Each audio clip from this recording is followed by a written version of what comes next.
pangalanan ang tungkol sa kalusugan. Ang ating teksto ay mula sa 3 John chapter 1, verse 2. Therefore, I pray that you will be content and that all will go well with you, even as your soul is living alone with. Saan ang ating kapatid?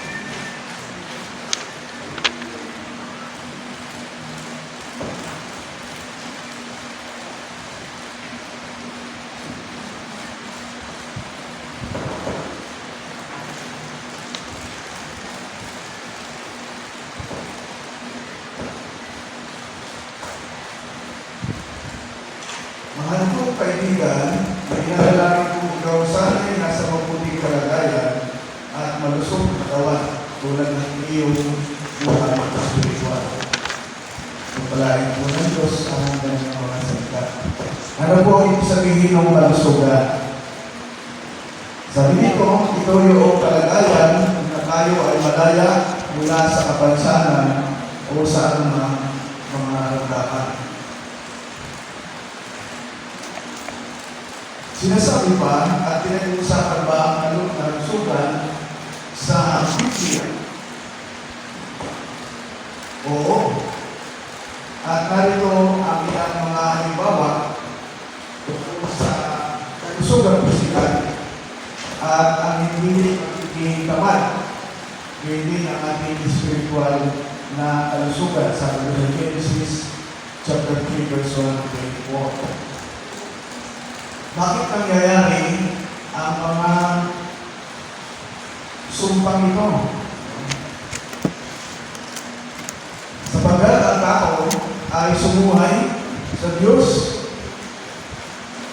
ayon sa kanyang mga inuutos na huwag kumain ng bunga mula doon sa puno ng buhay. At ang binalabasan ay ang naging kasalanan ni Adan at saka ni Eva. Pag-usapan natin yung physical health. Mayroon akong pamangkin na patay ngayon nasa province.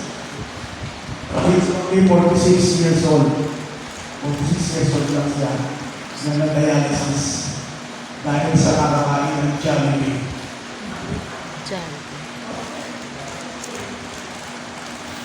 Isa siyang guard supervisor at dahil hindi siya nakakalabas doon sa kanilang compound, alam ng pagkain. Sa to say na umupas po ng kanyang pinakain. And for a period of several years, lumabas na yung resulta doon sa kanyang pisikal na katawan at siya ay nag-dialysis. So, dumating yung point na nasa stage 4 na siya. Kaya wala na talagang nagawa yung isipa. Bakit nangyayari sa atin ito, sa ating pisikal na katawan? Katulad nung simula ng pagkakasala kaya Balakid, hindi Eva, na naging simula ng kasalanan na ating minana. Ito ay tungkol sa pagkain. Nung pinis na yung bunga ng punong kahoy na ipinagbabawal ng Diyos at ito ay kanyang kinain dahil siya ay tinukso ni Satanas. So pag tinignan natin sa panahon natin ngayon, sino yung Diyos na sa liputan? Na siya tumutukso sa mga bagay na gusto niyang gawin natin para sa ating pangangailangan ng katawan. At kung mapapansin natin ngayon, puro instant yung i-open ng mundo. Diba? Maghihintay ka lang ng 5 minutes, makakain mo na yung in-order mo. Na puro instant food. So, bakit inaalaw ng ating kumalaan? Bakit inaalaw ng ating lipunan? Ito yung gusto ng tao. Diba? Para mas mabilis yung mga hindi na sila maabala sa mga luto. Yung mga gusto nilang kainin. Yung papayag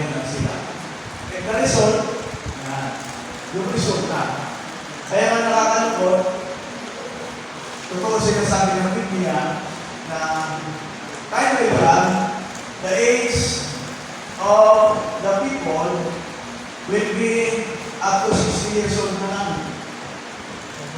Malapit na tayo doon, mga kapatid. Pamangkin ko, so, ibig sabihin, nangyayari yung sinasabi ng Biblia sapagkat ito yung ginagawa ng tao. Na dahil sa hindi nila pag-iingat sa kanilang sariling katawan, ay mayroong epekto yung kinakain. Meron talaga epekto po yan. Kasi yun yung nagbibigay ng nourishment sa ating pisikal na katawan. Pag tama yung kinain natin, malusog yung katawan natin, di ba? At pag tayong ating katawan ay nagagaan natin, siyempre malakas yung katawan natin. At hindi tayo magkakaroon ng karamdaman. Bakit gusto ng Diyos na maging malusog yung pisikal na katawan natin? Kasi ito yung pinagagawin natin sa pagkikot sa kanya, di ba? How could we serve God kung tayo ay nandun na sa aking ulong na upuan? Naalala ko doon, marami akong mga narinig na katanda na sabi, sayang, sana nung kabataan ko pa, kung ako sana ay hindi nagkakaroon ito, maglilingkod ako nung kabataan ko ba? So kaya makikita natin yung sinasabi ko sa Proverbs, alalahanin ito ang Diyos sa panahon ng iyong kabataan. Salamat sa Panginoon Diyos, naakay natin yung mga kabataan natin dito na sila ay maglingkod sa Panginoon kasi nakikita naman natin ang trend ng mundo, marami kabataan na wala silang panahon para sa Diyos. So nakakalungkot, di ba? Ang resulta ay yung buhay sa mundo. So makikita natin, pinagbalansin ang salita ng Diyos yung ating physical at saka yung spiritual na buhay, mga kapatid. Dapat ay nakikita natin na ang gusto ng Diyos ay makapag-ikot tayo na ayon doon sa pamantayan niya na magagamit natin yung ating physical na katawan at the same time, tama rin yung kalusugan ng ating spirito. Ibig sabihin, tama din yung pananampalataya natin. Proverbs chapter 10, verse 4 to 5, and 1 Corinthians chapter 9, verse 24 to 27. Ano naman ang ibig sabihin ng ating pagtakbo doon sa kawalan, sa walang layunin? Ano naman yung ibig sabihin nun? Walang direksyon, walang magunuhan, katamaran. Ito yung ilang halimbawa na walang silbing paggawa. Yung mga hindi natin, yung mga gawain na walang kwenta. Katulad ng pagsuntok sa hangin. Ang pamumuhay na walang layunin at bahala na. Ito yung pagbawalang bahala sa ating pisikal na kalusugan. At darating yung panahon na yung mahirap na natin ma-recover yung ating sarili. Di ba pag nagkasakit tayo, ang hirap na recover, lalo na kung meron ng tinamaan doon sa bahagi ng ating katawan. Diba? So, ang hirap na i-recover. Katulad nung nangyari sa pamangkin ko, natunaw na yung kanyang bato. So, dahil walang pagpaslan, sorry lang, goodbye.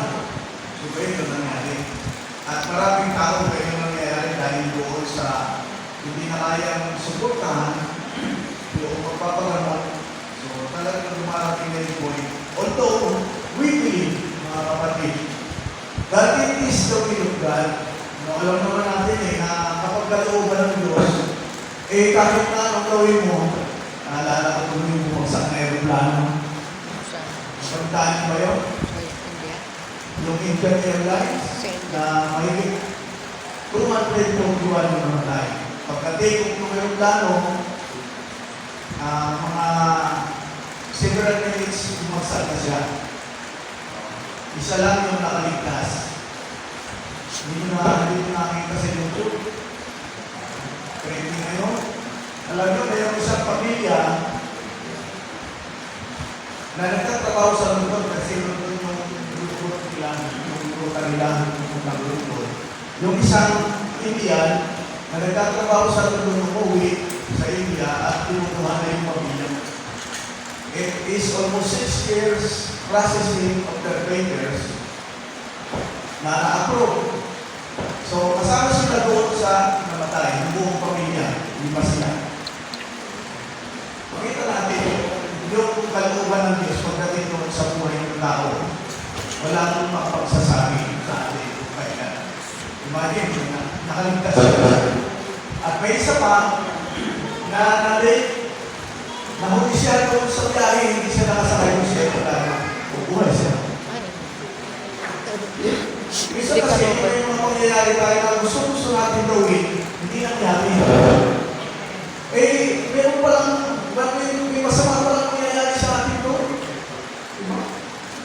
But, we just always look for the will of God. Lagi natin tingnan yung kalooban ng Diyos.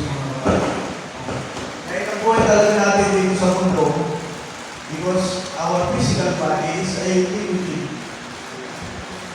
May limitasyon ng ating physical na katawan.